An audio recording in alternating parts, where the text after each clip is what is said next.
I had the pleasure of working with Mason Alexander, and throughout my time there, Andrew was an outstanding teacher, mentor, and inspiration to me. There's no doubt Mason Alexander is going places, but this would not be possible without Andrew, who is the vibrant, driving, working force behind it. Andrew is the guy who lies awake at night dreaming big and who bounces into work in the morning buzzing because he cannot wait to share his latest thoughts with the team.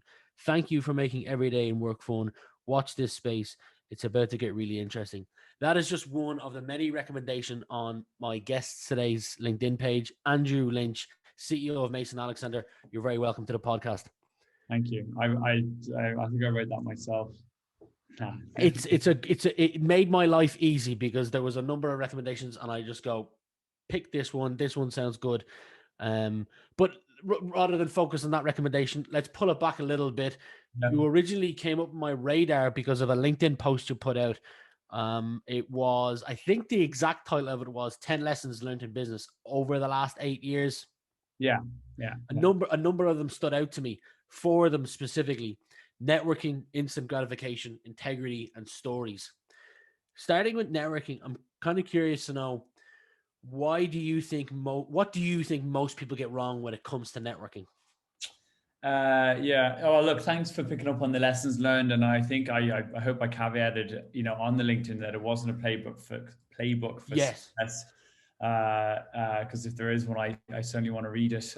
Look, it was just over the last 8 years. I mean, look, any entrepreneur, anyone going through business and life, there's just so many ups and downs and so many challenges, so many great things as well. But so many things to learn, and it was really about kind of things that I'd experienced and learned, and just wanted to share them. And some may resonate with people, some may not, and I suppose that's what it's all about, isn't it? So the networking one, yeah, I think look, it's probably a little bit harder given the times we're in at the moment, but I don't know. I think I find when people start businesses in particular, or they start new jobs, it's very much about they're kind of very focused on themselves and what they're doing and what they're selling and like for me really, and it took me a couple of years to get the hang of it, but like it's really about adding value and making an impact on someone. And once you do that, then then you have an opportunity to actually build a partnership, to do something with them, to build trust.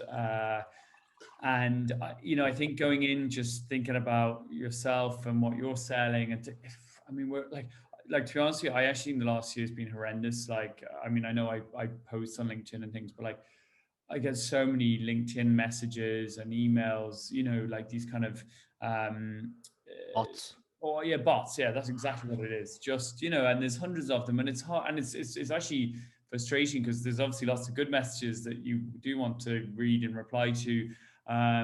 And so I think it's, it really is about not just standing up, but really actually just putting yourself into the other person's shoes and saying can I help this person? Can I have value? And if you can, then take that approach, and also take the approach that you might not get anything back for it. And if you do that enough, eventually some things will come back your way, and you will build a good reputation and good network with your target audience. Agreed. And I do want to move on, but one of the great ways to connect those dots is stories. And that's one of the other 10 lessons that you included in there. For anyone who wants to read Andrew's 10 lessons, I'll leave a link to his LinkedIn post below. I want to bring it right back to the start, Andrew. You obviously went to Clongowes in school, and we have a number of mutual connections there, but I really want to get to know Andrew, who Andrew is, the person behind Mason Alexander.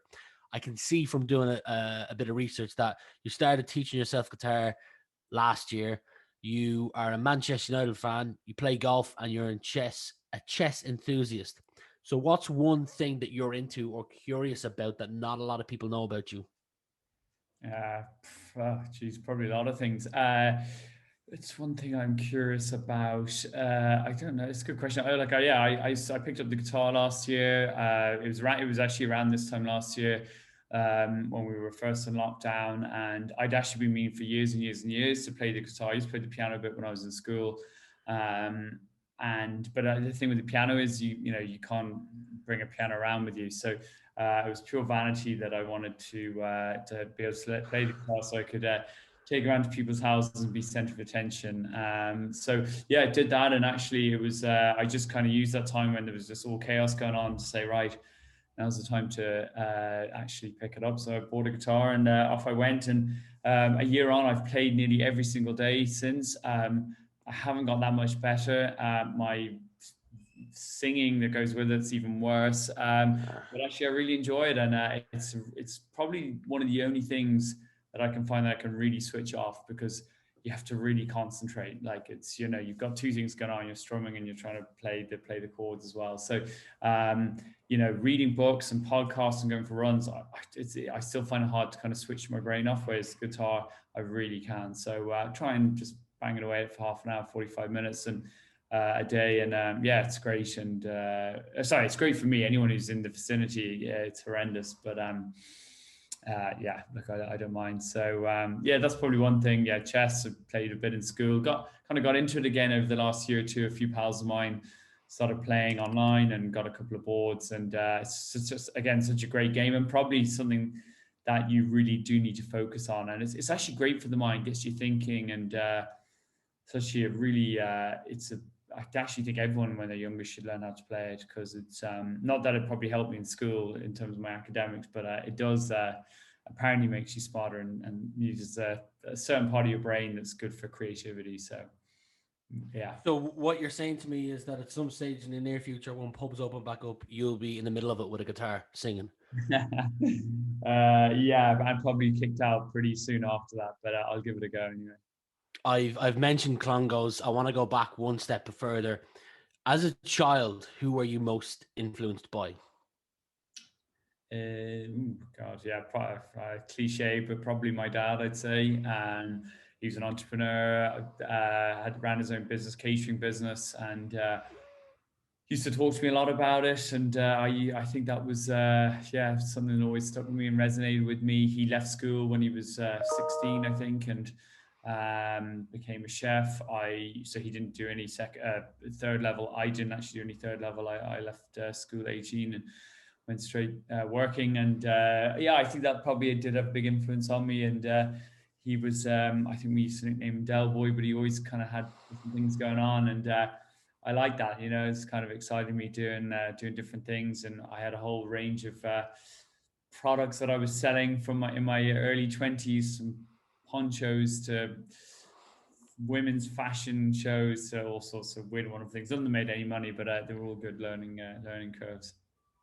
Nice. I for anyone watching the video, I can see there's a guitar there behind you and a TV. Let's pretend, hypothetical situation, that the room you're in right now, or your house, in fact, is burning down.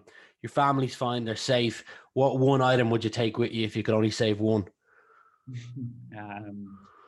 God, yeah, probably have to be the guitar, I'd say, yeah, or the phone, or this book. I'm reading a brilliant book at the moment, Bravo 20. It's been around a long time, but it's on Andy McNabb. He was in the SAS. I can't put it down. It's brilliant. So maybe that at the moment. Nice. I do want to get into Mason Alexander and a couple of the other ventures that you're behind, but you made a quote, and I want to talk to you a little bit about it recently. It was one of your recent LinkedIn posts. You said, "This country has a lot to offer, and I really believe Ireland has become the Silicon Valley of Europe." You made the argument, in my eyes, that Ireland has more to offer than just a low corporation tax. I'm in agreement with you. What else do you think Ireland has to offer other than just a low corporation tax? Yeah, I just put it up because I was reading over the weekend all the like papers, UK, US, and in Ireland, were sort of saying we're under threat, and panic stations, and so I'm not saying that they're wrong. I'm not like saying that they're fundamentally wrong. That's their belief, and there is obviously a point to it. Like, we do a very competitive corporation tax rate. But like, I can only go on my own experience. Like, I speak to a lot of US companies. We deal with a lot of them, and like, the taxing, I mean, it's a nice to have, but it's really not the main driver, and certainly not in the last few years. The main one is talent. Like, absolutely number one reason is talent. They're coming here because they want talent. They want diverse talent. They want multilingual talent. They want well-educated talent. they're coming here because of our location, proximity between between US and Europe. Europe's such a big market, especially like even in the last year, so many companies have just exploded online, whether it's e-commerce or a whole range of other sectors that are sort of internet based, and a lot of them are doing really well in Europe, and they need to come to Europe, and we're English speaking, very friendly business environment. Have done really well in the sort of remote working, that hub and spoke model. I think there's something like 200 odd working hubs around Ireland now, and a whole just range of other things. And then you kind of boil it down to, why are the next high growth tech companies coming here? Well, they're coming here because of the Googles and Facebooks and Stripes and whole host of other companies that are here that have built this great ecosystem of not just talent, but insights, and just an environment where you can do business, and there's a platform to be successful. So I spoke to a company last week, and the reason they're coming here is they specifically work with SaaS companies, Series A, Series B, in the US, mainly San Francisco, LA, and they said loads of their clients are now in Ireland, so they want to come here. So they're setting up, and they're going to be growing and scaling. So there's so many reasons, and I really think tax is, like, obviously it's competitive, but I think if we lose it, personally, I still think we'll be incredibly competitive for so many other reasons. Yeah, I agreed with you. We're not a tax-free haven, and that's I think that's really important to know and get across. And if it's just purely on tax, there's lots of other places to go than Ireland.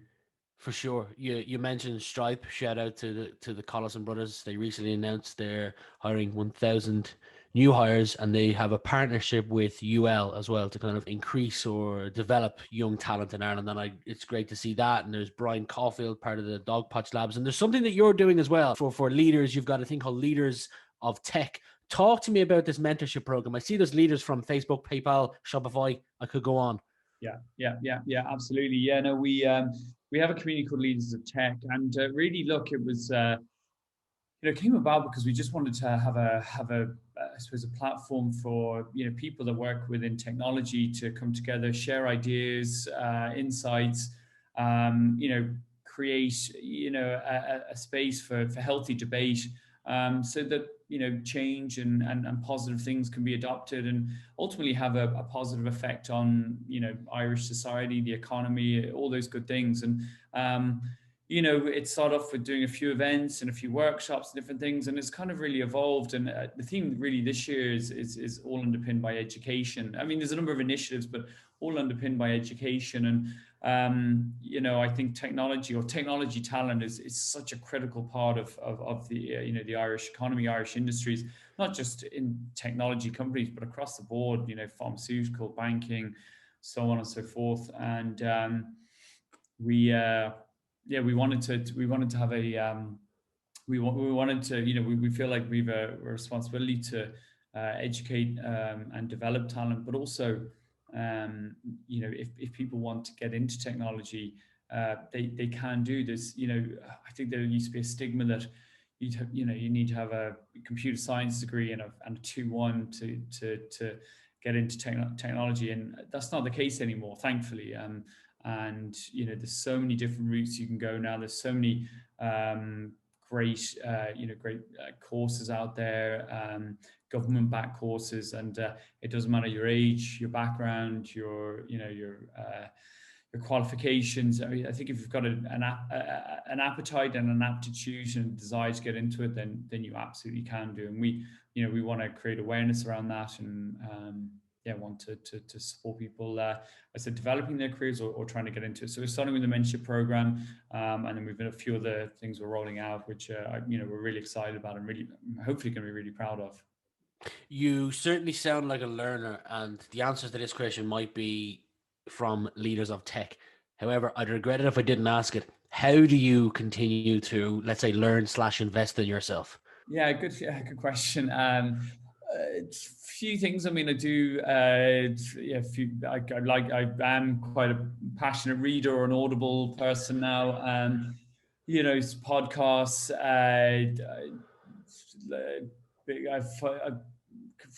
probably on Twitter maybe once or twice a week and follow a few interesting people and kind of articles off that, a few newsletters.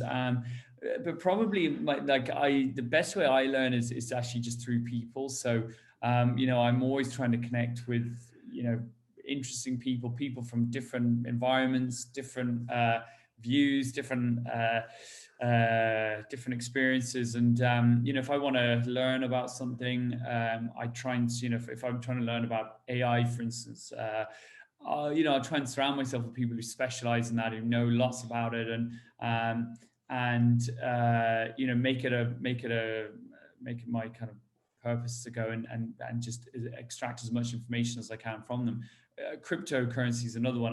Not that I'm big into it, but it's just so topical in the minute that I was like, look, I need to find out more about it. So just kind of went around setting up Zooms, connecting with people who I knew were either researching and investing in it, and trying to build my knowledge gap. Now I still know very, very little about it, but I think it's if something's topical and you're interested in it, you should certainly go, and you should certainly explore it and try and educate yourself on it. And for me, I do that by talking to people and listening to people, and that for me is the easiest way to learn and absorb information. Mason Alexander, that's your baby. For those who aren't familiar with the name Mason Alexander, can you take 30 to 45 seconds to tell people what it is and what you guys do?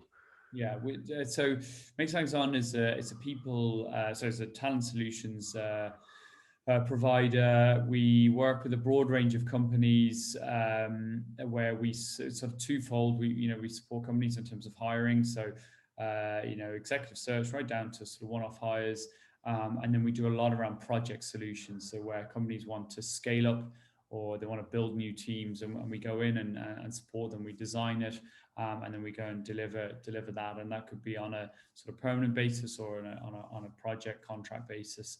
And look, this time last year was probably a bit of an uncertain time for everybody, but we thankfully rebounded really quickly, and there's just such a pent up demand for talent, the right talent. And I suppose what we do is I think we're very, very strong at finding that, attracting that talent and delivering on it. But we also work very closely with companies to tell their story. I talked about storytelling, tell their story, bring their brand to life, give them a sort of help around the marketing of it, their EVP, and ultimately, make sure that they have a compelling message to the market, and then quickly attract and execute on the people that they need to hire to go and scale and grow their businesses. So probably just over 45 seconds, but that's. Why do you think storytelling is so powerful and so few people do a good job at using that? Let's call it a technique. Yeah, I don't know. Again, it's a personal thing. It's a personal thing. I probably, I'm not someone that learns by numbers and stats and data a huge amount. I can take it in, but I don't know. I've always just found I can remember stories I was told when I was like 5 or 6, and I could still, rattle them off right here and right now. Whereas I could have been told a bunch of numbers or statistics this morning, and I literally wouldn't be able to tell you what they were. So I think for me anyway, stories resonate, and they if they mean something to you, if they excite you, if they surprise you, if they make you feel something, then I don't know, there's something kind of very powerful in that. And certainly with what we do when we're working with our partners, we want to tell their story, but also, when we're telling our own story, or we're telling the stories of, talent that they're looking to attract, we want to make that connection. And I think everything in life is about making a connection, and that's what we're all, I think, striving for on a personal level. And that's I think something that we put a lot of focus in, and so I think hopefully we're quite good at. I certainly think it's a way to, over time, bring someone's guard down by telling a third party story if you're chatting to a prospect. In multiple industries are built off stories. Hollywood itself, any good story has a beginning, middle, and end. And it just sort of shocks me sometimes. You only say it because you've mentioned it, that not a lot of people put effort into stories and they speak more feature, benefits, and stats. Anyway, I digress. No, I want. to me, like I like the creative process. You know, like when we're talking to a partner or prospective partner, you know, it's really trying to figure out like what are they looking to achieve, what's success, what are the challenges, and you know, taking that away and really trying to figure out, okay, well, what are the solutions around this? Like, do we have the solutions? We sometimes don't, and that's okay, but that sort of creative process. And I think for me, if you can have the creative side, and if you can sort of piece it all together, then you've an opportunity to actually build something really fantastic. Yeah, I agree. I have a few more questions for you, not many, Andrew, but one of them is instant gratification. You mentioned that as one of the other 10 lessons learned, now more important than ever with social media. Can you spend a little bit of time talking about why you think instant gratification deserved one of your 10 places on that list? Yeah. I think I mean, you're right from a social media angle and from a personal. You know, I think we're all, you know, a lot of people are sort of absorbed in this. You know, how many likes they get and everything. But it's for me more from a business perspective. Like as an entrepreneur and founder of a company, you've really got to be prepared for the longer road, the longer journey. And I'm a very impatient person. But you know, what's taught something that I have been taught over the last 8 years is that, you know, it's not plain sailing. Everything doesn't go your way. There's going to be loads of setbacks. There's loads and loads of headwinds and challenges, and you know, things will test you to your core, and you have to be prepared. Obviously, first you've got to believe in what you're doing, like otherwise, yeah, I mean, you're gonna give up. And then and you've got to be not just prepared, but like up for and committed to the long haul, because I don't think there's quick wins. And I think you know, there are exceptions to the rule, and sometimes a company will just come out of nowhere and raise a load of money or just be incredibly successful. But I don't know, I've seen probably more flash in the pans than I have longer term, you know, longer term success. And I do think success is built over time. You know, that overnight success, it very rarely happens. So you know, I think having sort of core values, principles, and a sort of vision and mission about what you're doing and where you're going, and then, you know, bringing great people along on the journey, you know, do all those things, and then, you know, do them for a long period of time, gives you, I think, a better chance of success. Definitely no guarantee, but a better chance. And yeah, I'm 8 years in now, and could hopefully still going in 8 years' time. But like, I'm up for that, and I really love what I do, and I've never been more excited about what I do. And you know, and it's down to, I think, what we're doing, and we're constantly looking to, as I said, be creative. We're constantly looking at how we can improve and add more value and make a bigger impact, which is incredibly exciting, because you're like, wow, where could this take us? And then also, I'm really lucky I get to work with such amazing people every day in the organization, who just you know, just work tirelessly, incredibly smart, you know, blow my mind, to be honest, most of the time. And I just feel lucky to be part of it. How do you compete with the big tech companies? You've mentioned Stripe, Shopify, Facebook, LinkedIn. How do you compete with them to find talent as good as the employees you have? In terms of for them, or in terms Yeah, of for them, to find them and bring them on board to your organization. um, sorry, to find talent for Facebook, let's say, or No, to find talent for Mason Alexander. oh yeah, yeah. Look, it's again, it's challenge. I say it all the time. It's I actually we find it easier to build teams for other companies than we do for ourselves, like genuinely.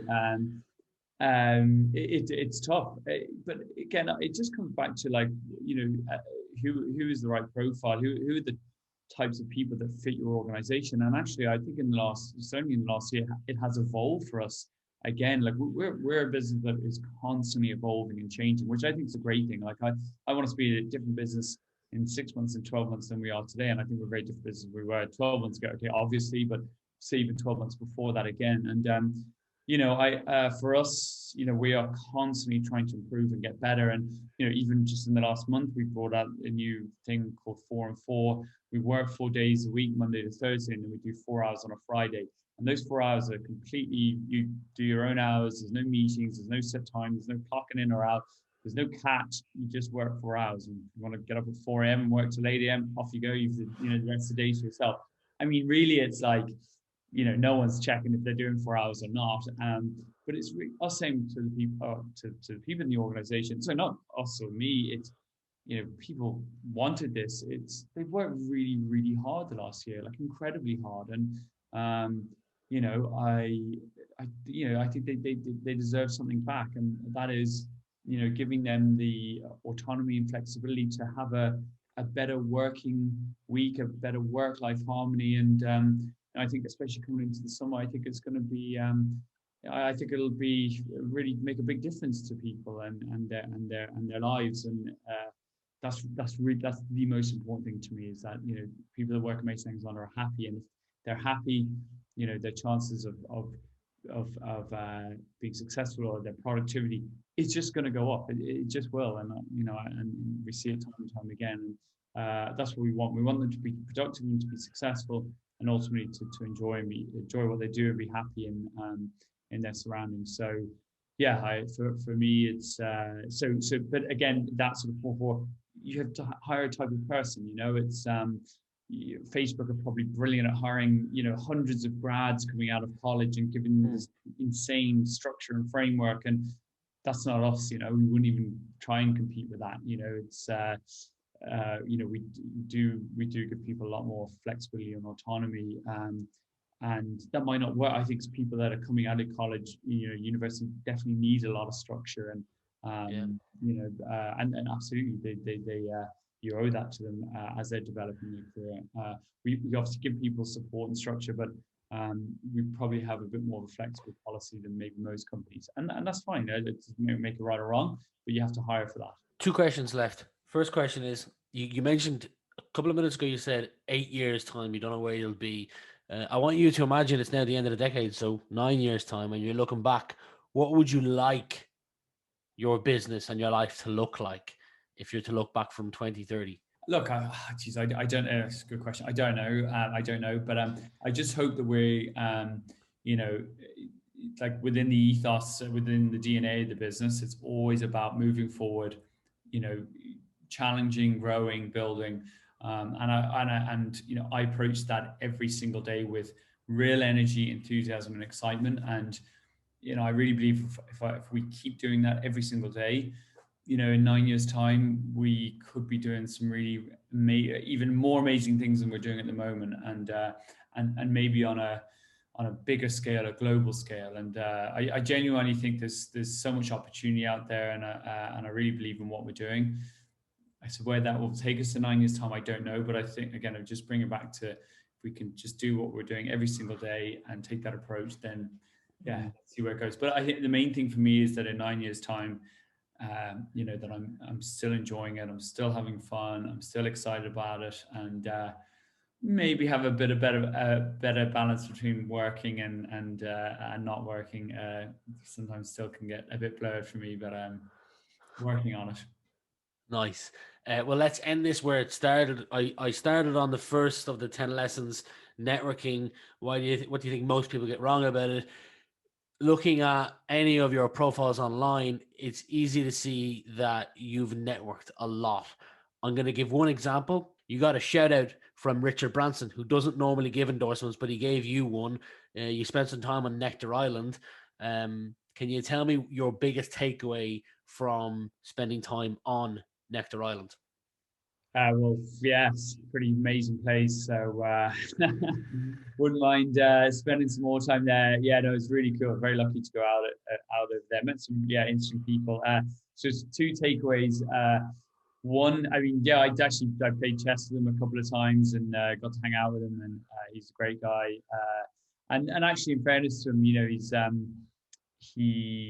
a real sort of inclusive type of character. And I think he said to me, he was like, look, I asked him, I was like, look, what's your kind of your sort of your philosophy, or what's the one that's the one piece of advice you give people. And he was like, I genuinely think there's really good in people, and I think if you look hard enough, you'll find it. And you really get that from him. Like he'd be sitting eating lunch, whatever. He'd come down to the side and just start asking you a load of questions, And I kind of think someone of that profile, you probably wouldn't expect that from him, but he really does.